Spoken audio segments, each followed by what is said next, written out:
నాకు నివేదిక అందించడం, అంశాలను ప్రస్తావించినప్పుడు నేను ప్రధానంగా ఆ రోజు నాకు తెలిసి 3 అంశాల మీద ఆ రోజే మీకు మాట ఇచ్చిన. ఇప్పుడు కూడా మా ప్రభుత్వం వచ్చిన ఎంబడే, ఎందుకంటే ఇది అధికారికంగా అమలు చేయలేదు కాబట్టి మీ దృష్టికి రాలేదు.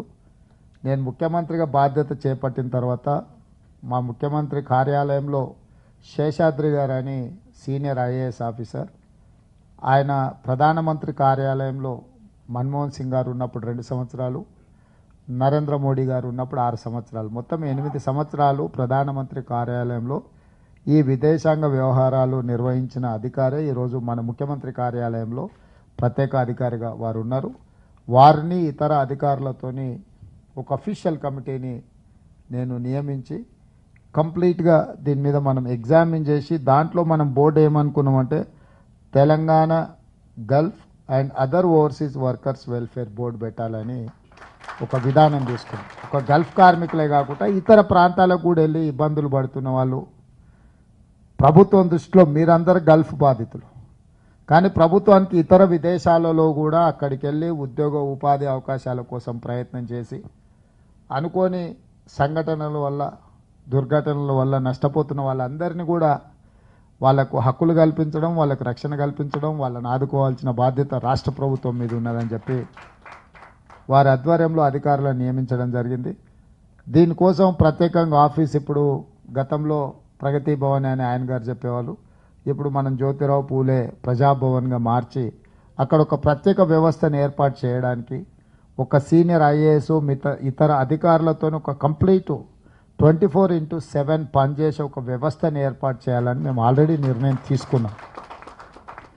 దీనికి సంబంధించి కేరళ రాష్ట్ర ప్రభుత్వంలో, అదేవిధంగా ఫిలిప్పైన్, ఇంతకుముందు మిత్రుడు ఎవరో చెప్పిన ఫిలిప్పైన్ను కూడా మేము స్పష్టంగా స్టడీ చేసినాం. ఫిలిప్పైన్ నుంచి ఎవరైనా ఈ గల్ఫ్ దేశాలకు వెళ్ళిందంటే ఉద్యోగం ఇచ్చే సంస్థ యొక్క వివరాలు ఆ ప్రభుత్వం తీసుకోవడమే కాకుండా వాళ్ళకి ఇచ్చే ఉద్యోగాలు కూడా కనీస వేతనాలు ఇస్తున్నారా లేదా, రేపు ఒకవేళ ఆ సంస్థ ఏదైనా కారణం చేత వీళ్ళని తొలగించినా, ఏదైనా కారణం చేత జీతాలు ఇవ్వకపోయినా, వాళ్ళ అర్హతకు తగ్గ వేతనాలు ఇవ్వకపోయినా వాటి మీద చర్యలు తీసుకోవడానికి ఫిలిప్పైన్ కంట్రీలో ఒక కంప్లీట్ వ్యవస్థ ఉన్నది. అంటే ఈ కార్మికుల తరఫున ముఖ్యంగా వాళ్ళు ఈ పారామెడికల్ సైడ్, అంటే నర్సులు ఇతర సైడ్ ఎక్కువగా ఆ దేశం నుంచి పోతారు, ఫుడ్ ఇండస్ట్రీ సైడ్ ఎక్కువ పోతారు.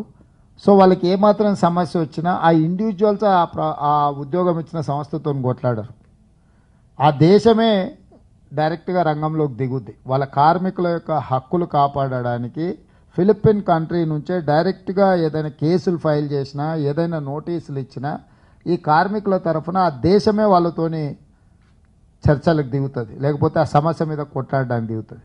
దాంతో ఏంటంటే కార్మికుడు మనోస్థైర్యం పెరగడమే కాకుండా అక్కడ ప్రభుత్వాలు, అక్కడ యాజమానులు, ఒక దేశం యొక్క ప్రభుత్వమే దిగి ఈ వ్యవస్థతోని మాట్లాడినప్పుడు ఖచ్చితంగా అక్కడ సంస్థలు దిగొస్తాయి.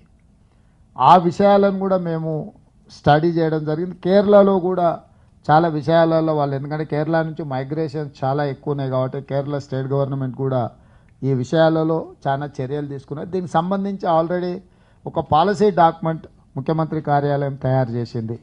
ఈ పాలసీ డాక్యుమెంట్ను మీ అందరితో ఒక సమావేశాన్ని ఏర్పాటు చేసి మీకు అందరికీ ఇచ్చి, మేము ప్రభుత్వం తరఫున ఇట్లాంటి పాలసీ తీసుకురావాలనుకుంటున్నాము, ఈ పాలసీలో ఇంకేమైనా సవరణలు చేయాలన్నా, ఇంకేమైనా పొందుపరచాలన్నా, మీ అనుభవాలు ఏంటి ఉన్నాయనే సమావేశాన్ని కూడా మేము ఏర్పాటు చేయాలనుకున్నాం. ఈ లోపల ఎన్నికల కోడ్ వచ్చింది. తొందరలోనే ఎన్నికల కోడ్ అయిపోయిన తర్వాత ఇప్పుడు ఈ సమావేశం మీరు ఏర్పాటు చేసిన మేము వచ్చినాం. మళ్ళీసారి ప్రజాభవన్లో ప్రభుత్వమే సమావేశం ఏర్పాటు చేసి మిమ్మల్ని ఆహ్వానించడం జరుగుతుంది. అక్కడ మేము తెలంగాణ స్టేట్ గవర్నమెంట్